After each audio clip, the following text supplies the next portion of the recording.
Welcome back to another episode of 8ighty 6ix. And I told y'all I'm coming back with the guest features on this one. And Happy New Year. I definitely forgot it was January 6th. Well, once you get past the 5th day, it's not really New Year's no more. So you're all right. Nah, it depends though. Depends on who you are. And today, we got a special guest all the way from Pittsburgh. We met in culinary school with good old Punxsutawney, Chelsea Jeffries. How y'all doing?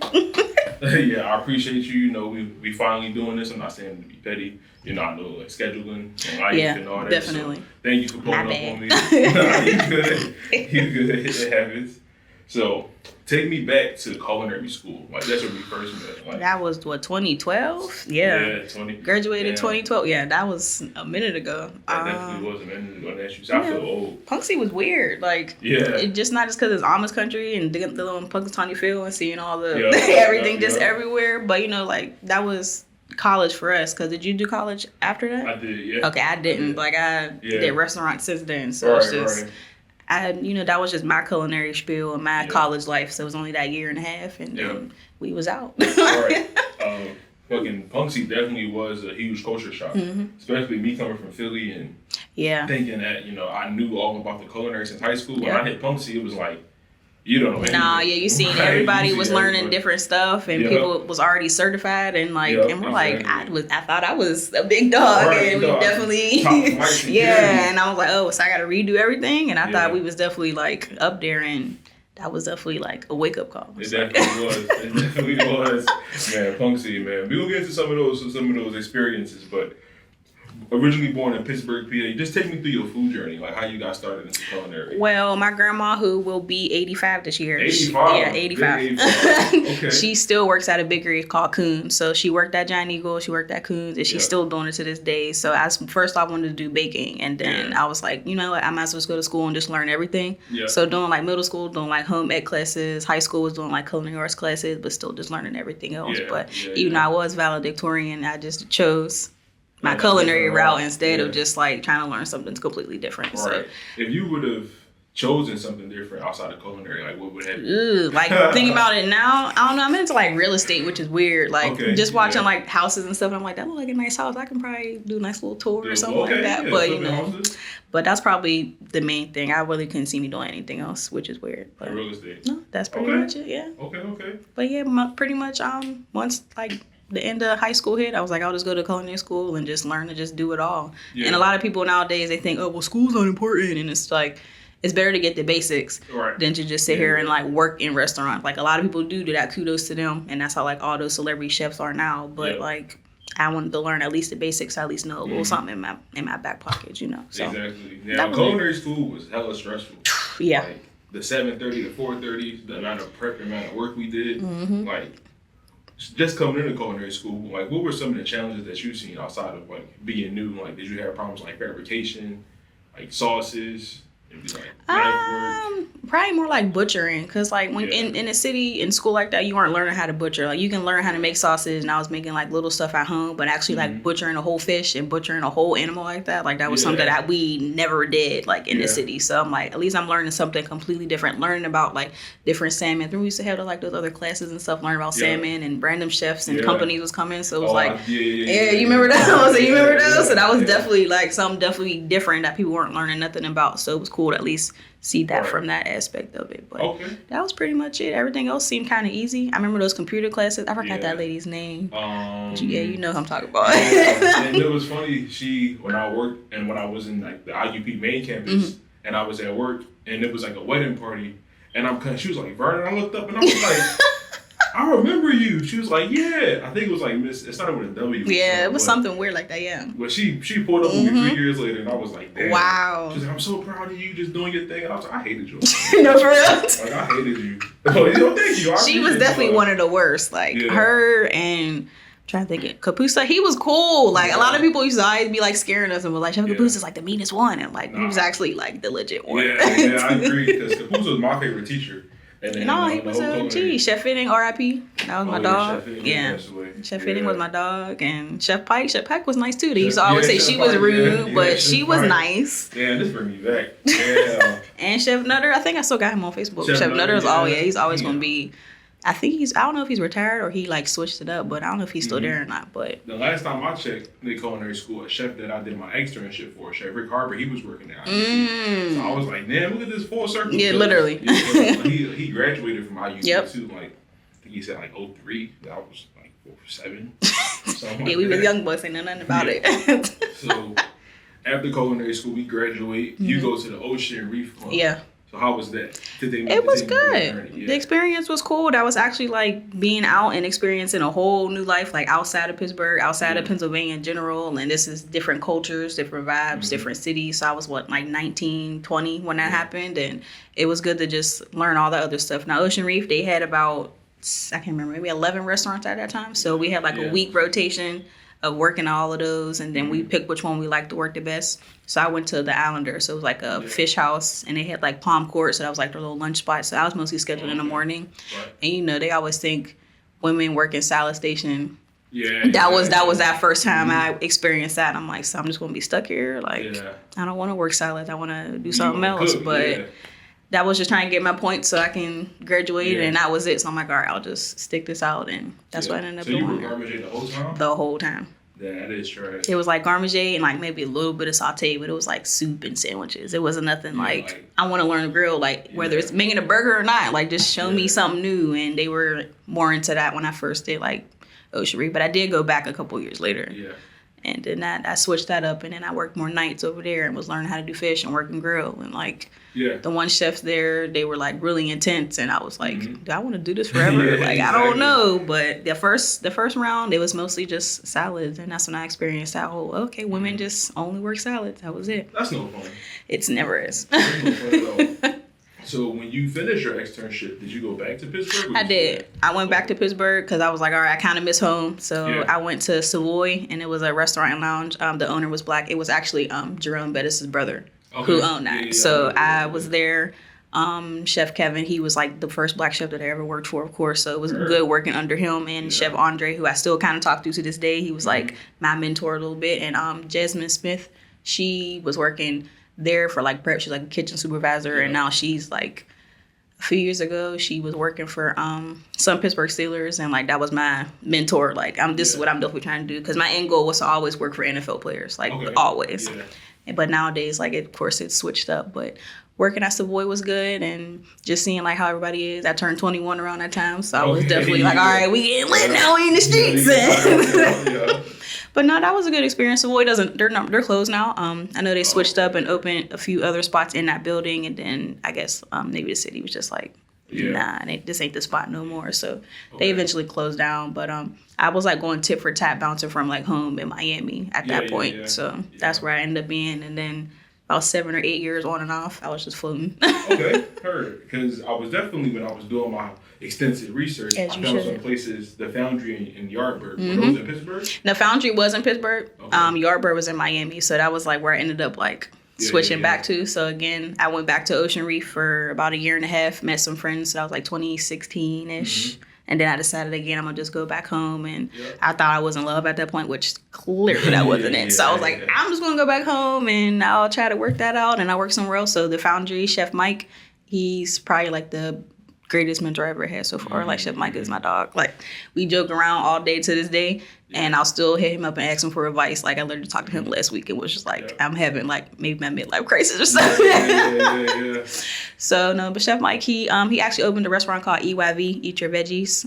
It's on I'm trying to think of East Ohio Street, because it's across the street from one of my old jobs. But it's a straight like vegetarian, and he can like switch up some new stuff. Cool. Like so his like aspect was really good, and he taught me a lot, like pickling and fermentation and all that stuff that I'm kind of trying to dibble that back into. Exactly. So Chef Mike that's my dog.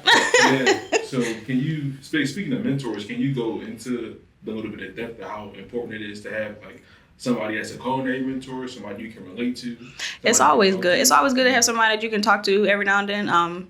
I just like to get the feel for them because they're a little bit older than me. So it's like they know what they've been through, whether it's man or woman or whether they're white or black. It really doesn't matter. Like I will talk to anybody and let them know what's going on. I did have a female mentor, and it was just being able to talk with her about just feminine stuff is still like what am I trying to do with my career. And then now like I talk to him more, but like we goof off and we're still like talking about food, and he's trying to tell me like, are you doing this right? Like, did you do this right? And maybe you should switch this recipe up. And it's just like a mentor is always like the number one thing you should have. Like whether it's family, whether it's just an outside friend, coworker, it's better to have somebody to motivate you to want to do something. Yeah. And that's like the main thing at the end of the day. Yeah. So, as from my experiences, there have been times, especially where I felt like that I wasn't good enough cooking, like, I don't belong in this field.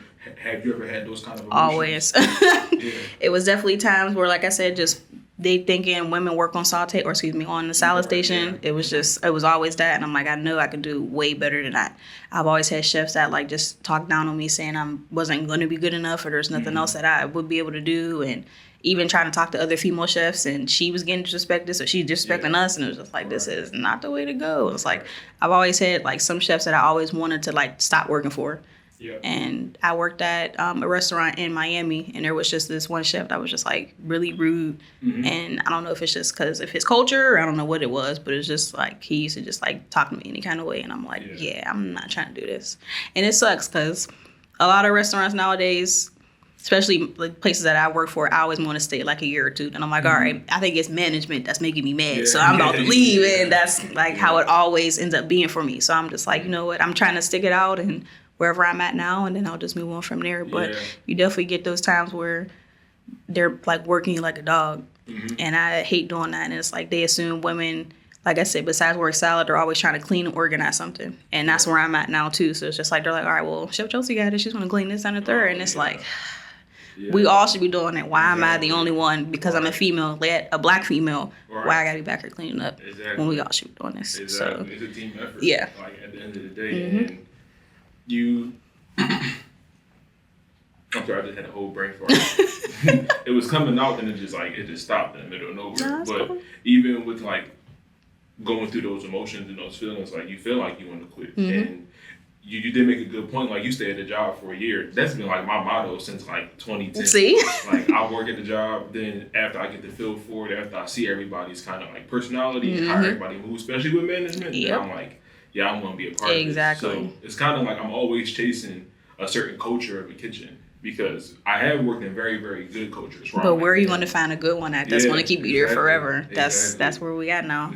And then being in Atlanta, it's like for me personally, I don't think that I'm going to find that spot just yet. There's some restaurants that they said they've like a lot of open, a lot of closed, and I don't know if I ever find that homey place unless it's going to be something that I personally want to do at the end of the day. So and it's sad though. Yeah, and chefing is already like stressful enough, and to have like all that external kind of happening with other people, other coworkers, that can take a huge toll on like that's how people end up in like drug abuse. Exactly, alcohol, suicide. They don't care about their lives no more because like the job does do that. Yep, the job definitely like stresses everybody out, and I'm always stressed out. But luckily, New Year to be, I'm not trying to drink no more. But I was definitely at that stage years ago where it was like, I'll definitely go get that shift drink at the end of the day because it was a long day and them shift drinks was adding up and then them weights was, I'm like, I'm starting to get a little thick. Hold on. Like, I need to relax. But it was definitely stressful a lot of places. But at the same time, I don't want my resume to be saying like I bounce from like place to place.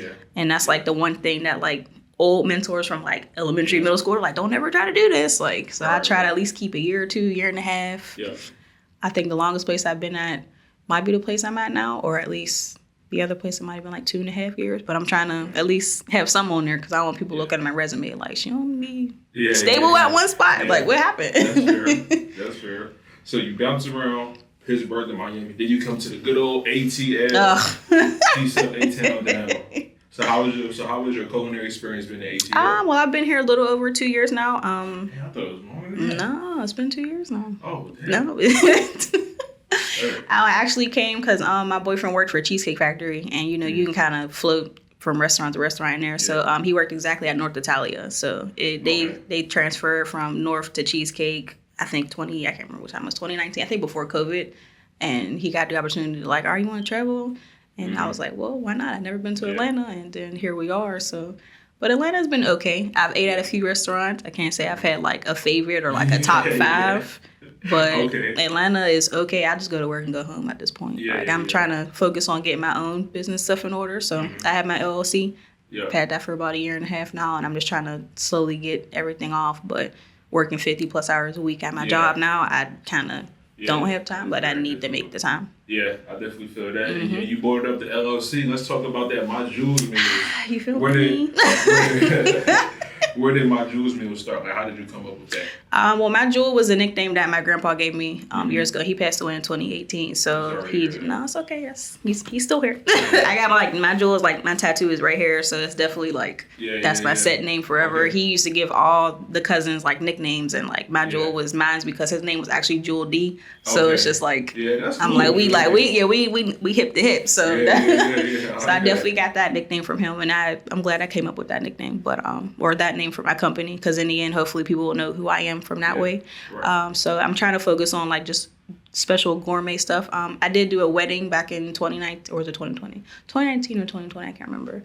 But I did a wedding for about 30 people. Okay. So that was like a good thing. And she actually worked at Ocean Reef, and then she remembered me. She's like, oh, yeah, you're a chef. Like, you want to do my wedding for me? So let her and her fiance try the food out at that time. And then, like, they did the wedding and all that stuff. So it was a good experience for me. So that is cool. I haven't done anything Atlanta-wise yet, but I'm definitely trying to. I don't know if I want to do meal prep. I don't know if I'm trying to, like, slowly save up for a food truck. Like, I'm in my dilemma now where I don't know what I want to do yet. Okay.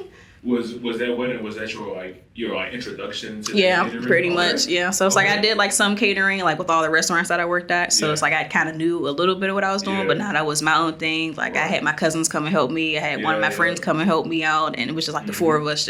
I knocked everything out. I bought everything on my own, and like it was a nice little buffet style, and they had a good time. Yeah. So I definitely know like the anxiety that comes with that. Like every day, like do I got this? Do I got that? And be quadruple checking these spoons. Let me keep checking it. Literally. Let me keep doing that because we put so much pride into our own stuff, and you want to present like 100% of your work, like the best possible outcome. So I resonate. with the whole process of how you was feeling. No, that was a lot, and I had a small studio, so like I had everything piled up in there, just trying to like make sure I'm like I have this and this. I got shaving pans. I have this. I got sheet trays. Am I forgetting something? Do I have gloves? Like it was just like the little stuff, and it was just always hectic. And I know it's going to be like that forever now. Trying to like make sure do I have everything. I still have like some stuff, but now I'm to the point where like I want to start doing pop-ups maybe or something like that, and I got to get a tent. I got to get a table. So it's like now I'm about to be stressing about that, but I'm trying to come up with those next steps though. So definitely. Yeah. And the pop-up scene is definitely a good scene to get into. I heard. I've done one official one that was like a month before COVID actually like hit and took over. Me and one of my other chef colleagues did a taco pop-up. Nice. It was at a restaurant called Amano, and that was like, we got a good turnout. It was good to talk to people, good to have people like compliment our food and talk about it. It just, it was that feeling that every culinary like strives for when people eat your food. So I think you'll do successful pop-up. That's what I'm trying to do. I mean, now since like after COVID hit, a lot of stuff has changed. Like a lot of people don't really want the personal chef anymore. Like in Atlanta, I think everybody just wants brunch, and it sucks. Like everybody can cook like a little bit of extra stuff, but everybody's like, no, we're just gonna have a girls' weekend and have brunch, and it's like. And Miami was kind of the same, but you expect that from Miami for everybody to be like brunch on the water, or just brunch with a view. But Atlanta, I'm like, I would expect like a whole different meal, and everybody, it's only brunch that they want for personal chefs. And don't nobody want to like really, people are trying to meal prep themselves now. Like don't nobody want to hire somebody to meal prep for them. So it's just like, it's kind of difficult since after COVID hit that I'm trying to figure out where do I belong in that aspect of it. So it's like, I swear that's my dilemma now. It's just trying to figure it out. Because the culinary scene is so like saturated. And it's so saturated, not of, and I'm not trying to disrespect anybody, but not of like quality chefs, but people who are more so like just home cooks or home chefs. And that's fine, but they kind of, the areas that we can get into, they kind of put themselves into there. Even if it's at a loss, like I've seen meal preps for like $120.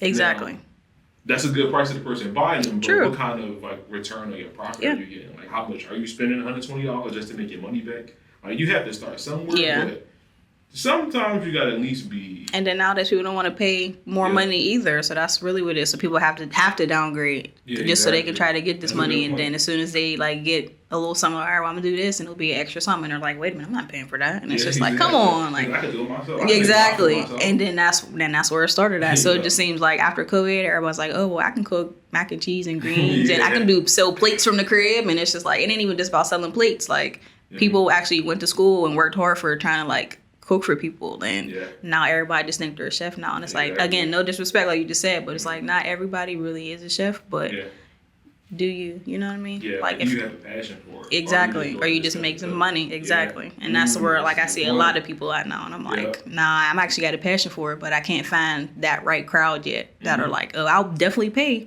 for you to do this for me, whether it's just like, oh well, somebody down the street gonna do it for me for this much, and it is what it is, like, all right. That's facts. What is one of your greatest culinary accomplishments? I can't even think of anything yet. Probably just like I said, maybe just get my business just off the ground and trying to have my grandpa's name still in it. That way, it's a good story to always tell somebody. It's just like, all right, well, this was the story here, and this is where I'm at now. So that's definitely just an accomplishment. Doing the wedding again was probably my biggest, because that was the first thing that I ever did. So that was always like a big accomplishment for me, and just still trying to learn and grow in the restaurant industry now. But I think the restaurant where I'm at now is probably going to be like my last restaurant job, because I'm trying to.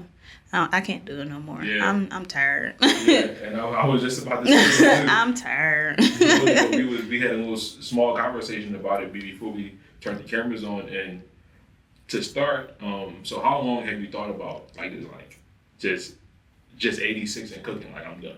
8ighty 6ix and cooking for sure, probably not. Maybe not cooking, but like we're working in a restaurant. Restaurants, it's been a few years now. I was just like decided that it's not for me anymore. Dealing with working the long hours, the stress, the scheduling, the upper management that's above me, because I'm only a sous chef right now, and this is my actual first like sous chef position. I was a junior sous twice at the Foundry. I was a junior sous, and then in Miami I started off fresh again. Then I became a junior sous at a sushi restaurant called Pub Belly Sushi, where I was at. So that was definitely something else that I learned along that way. But I want to say maybe about like 3-4 years ago, I was just starting to figure out like I don't think I can do restaurants no more. It's just too much, and the culture now, because Miami was a lot of people who speak Spanish. I don't speak Spanish. I speak kitchen Spanish. You know what kitchen Spanish is. Like, I know a little bit of words, but just trying to fit in with them as well. And it's just like I'll never be able to hear the full conversations from them. It's just like, all right, well, stress from that, and just, chef, I need a day off. And people's texting me on my day off, and I'm like, and they're like, well, it never ends. And I'm like, well, it should end. Like, I'm out the door. Don't call me. Don't text me. And people still go to me to this day for stuff, and it's just like I'm not at work right now. Leave me alone. The other chef is there. Go talk to them, and then it leads to other stuff there, and it's just too much stress. I'm just tired of it. I feel you. I'm tired. I definitely feel you. So, do you want to tell you want to tell the people on Wax, your plans of after you wow. Restaurant? Technically, so I wasn't even supposed to come to Atlanta. My goal was to do Pittsburgh, then Miami, and then go to Houston. Like, I try to go places where I have family at, so that way, if lo and behold something happens, I can go to somebody's house and everything is good. So, me and my boyfriend met. He was telling me that he had like a few-ish acres back at home in Texas, and I started thinking about like maybe homesteading. So that's kind of what I'm trying to swerve into now. I've never been from the city. I ain't never touched a farm. Like, I haven't touched a chicken. I ain't do none of that stuff. But that experience might actually be different and be cool for me. Okay. So I'm kind of looking forward to it. And we're building from scratch. And we've been together for almost 4 years now. So it's like, we official. Yeah, official. That's the day. But it'll just be a good experience to just build from scratch. I've never done that before, and I'm kind of excited to do it. So will it affect my business per se? I'm not sure. I don't know a lot of people in Houston that will be looking for chefs, and I'll have to do research for that and see how that's going to go and who wants food here, and maybe I'll do like a farm to table kind of stuff. Like, I don't know yet. We'll see what happens. Okay. I definitely know that Houston is kind of like a thriving city in the food scene. So I'm sure you'll go there and you'll definitely succeed. And you'll definitely propel a lot. I sure hope so. You know, thinking everything black owned is good. I know Austin's like 2 hours away from there. So like if all fails, they got like this food truck city in Austin from what I heard. So definitely if I want to switch it up and do something on that, that's what I'm saying. Like I can just have a little small menu and I can just be riding around and I can do that too. So I'm trying to think of other options now. But restaurants in general, I think this is my last restaurant. Yeah, facts. Okay. Now I got some quick hitters for you. Oh man. First one, who was your culinary idol? 8ighty Garden. I love Barefoot Contessa. That's my girl. I love her. I used to watch Barefoot Contessa all the time on Food Network. Barefoot Contessa? Yeah, Barefoot Contessa on Food Network. You know who I'm talking about. You'll probably see her and be like, oh, I know that shit. But I like her. I was like, Barefoot Tesla. They got a show called Barefoot Not Tesla. I know. I don't have like actual person. That's why I was like, I just do for Food Network. Like I be trying to do her recipes nowadays too. Still, just her books is good. So I'll go with her. I'm gonna check her out. You probably right. I probably do know this. You know what you talking about. Your favorite food to eat when you were younger? Anything chicken related. Chicken and linguine. That was it. And I'm like trying to perfect my. That's it. It could be fried chicken, baked chicken. Yeah. I don't care. It was always some chicken related. And then like my mom's linguine is bomb. So I'm trying to steal her recipe so I can get that down. Okay. And mommy brought that recipe real quick. Literally. 3 important lessons you learned in the industry. That's a good one. Always believe in what you believe in, pretty much. I'm trying to think of another one. That might actually be the only one because I can't see you definitely hit me with these ones. It's literally probably that's the one main thing for real, just standing up for what I believe in. Like I said, being a black female in the industry, just making sure that, ain't nobody gonna disrespect you in any type of way. Like, hold your ground. Exactly. Basically. Even if that costs you, in a sense, your job. It is what it is. I'd rather stand on my own personal morals. Like you was just telling me before everything started, so it's like that's exactly. Work for somebody who I feel like I'm kind of selling myself in a sense. So I definitely feel that. What keeps you going on those stressful days, I should say? Probably just motivation for the future. Like I'm trying to figure out what I really want to do, and I need to keep that going. Otherwise, I'm gonna be stuck in that same cycle. And I'm trying to figure out what cycles I need to break. Yeah. And one of them definitely is like football, which is sad because you see you dressed, I'm dressed, and it's like. And I remember you was telling me you're a short-term fan to this day, so I already know. And I was like, I gotta wear some Steelers stuff. That's funny. That's definitely one thing. Like just sitting here thinking about like watching football, how much it just drains you, and you're just so like tied into the sport, and you ain't tied into nothing else. So that's definitely one thing. I'm like, I need to like slow down because I can name probably every player on the Steelers, but can I do like anything for myself right now? I was like, probably not. But that's definitely something that I'm working on, like for self. But that's probably really much it. Okay. What is your least favorite dish to prepare? Anything mushroom. I'm not a mushroom fan. I always tell people like I don't like fungus, but I'll eat some chitlins though. I know it sounds weird, but I'll eat some chitlins, but mushrooms, I do not like mushrooms. They stink. They just taste funny to me. So it's like I don't. Very earthy. It's a no for me. Okay. Your favorite cuisine? Probably Southern cuisine. It's always good to know the basics of the collard greens, the cornbread. So that's my favorite. Is just learning all of that stuff, and that's kind of what I was trying to focus on. But again, I'm trying to switch it up now, maybe learn something else. And I was trying to do my own recipes, but everybody can make a million ways to do mac and cheese. So it's just like, all right, well, and I was her name Teeny. Her mac and cheese is viral now, so it's like I ain't gonna make no viral mac and cheese, but I definitely want to learn more into that cuisine, and I'm kind of in the South. Is Atlanta considered the South? Yeah. Considered the South. Yeah. They don't have like. What Atlanta food do they have that's traditional or, Southern like that? They got like soul food. Atlanta is known for their lemon pepper wings. You can pepper wings everywhere. That makes sense. And I had Chef Moo on here. I know one is Peach Copper Cafe. That's so Peach Copper, you would think that's their thing. And I think he said they got Soul Food Cafe, which is a very interesting But that's the thing, it's just soul food. So it's just like, you got to do more than soul food. You can always do some other stuff. So once I like skedaddle more to the Texas, and once I skirt, And then I went to New Orleans, so I just seen all that food and po' boys and crawfish and all that stuff. So I'm like, there's definitely more into it. Yeah. So it's just, it'll be good to learn all that other stuff too. So I like to eat that more. Okay.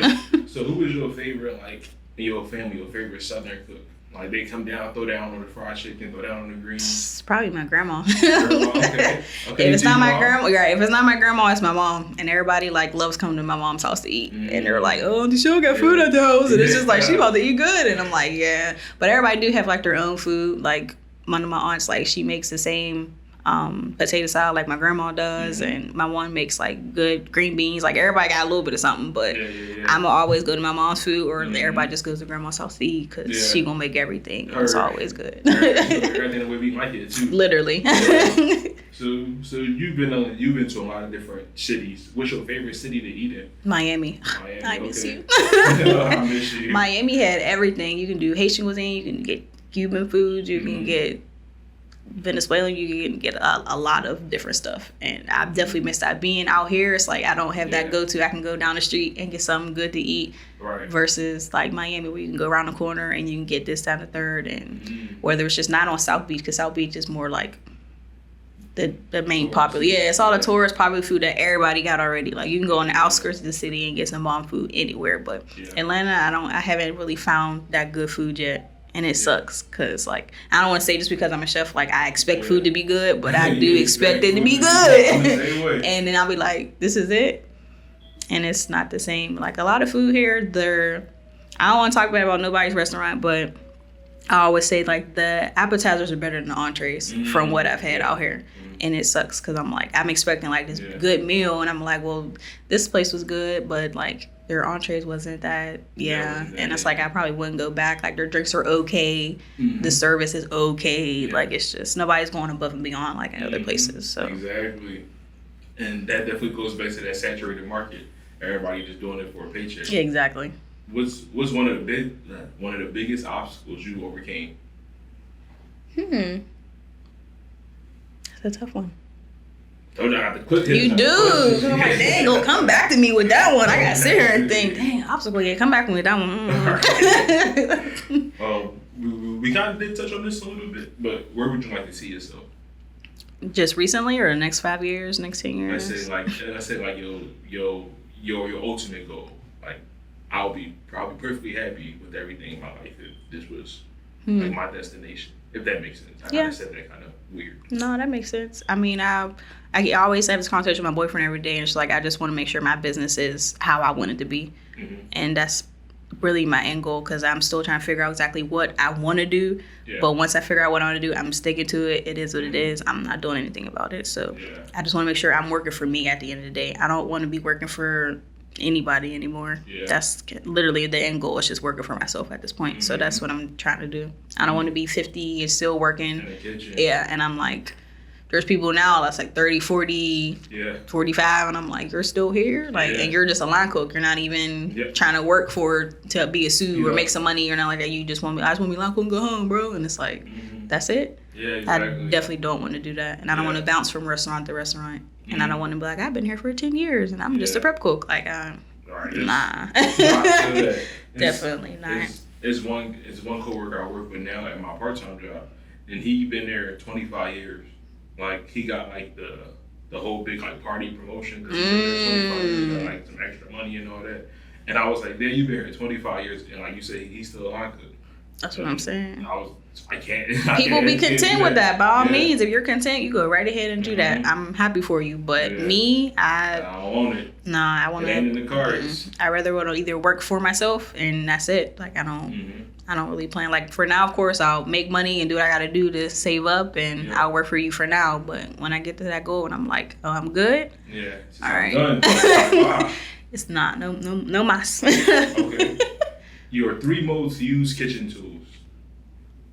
Shoot, besides my chef's knife, my pink thermometer, because I keep that thing on me. And sadly, a Sharpie. Like I'm to that point where it's like I'm kind of laid back where I'm not really doing as much. Yeah. So it's like I'm overseeing everybody else as a sous. So I'm just making sure the line goes good, making sure everything good. Probably take some spoons in my pocket too. Yeah. But I do like my restaurant I'm at now. Like I have some menu items that I'm trying to start working on now, and I do have stuff on the menu. So just trying to work on that. You know what you got on the menu? What you got? Y'all come to Saints and Council in Midtown. Okay. I have the crab dip because I know everybody has the baked crab dip. That's the number one appetizer on the menu. There's the smoked Gouda arancini, so I made that too. I did have a tomato toast, but we got rid of that. But that was definitely like a seller as well. Yeah. At one point, I did have a lamb bolo that was on the menu. That was really good. Okay. I'm trying to think of what else that's on there now. I did a brambleberry cobbler. So brambleberry is like a blackberry and a raspberry if they had a baby. Yeah. So it's that berry. That cobbler is like, it made your mouth turn purple at the end, but it's still good. Okay.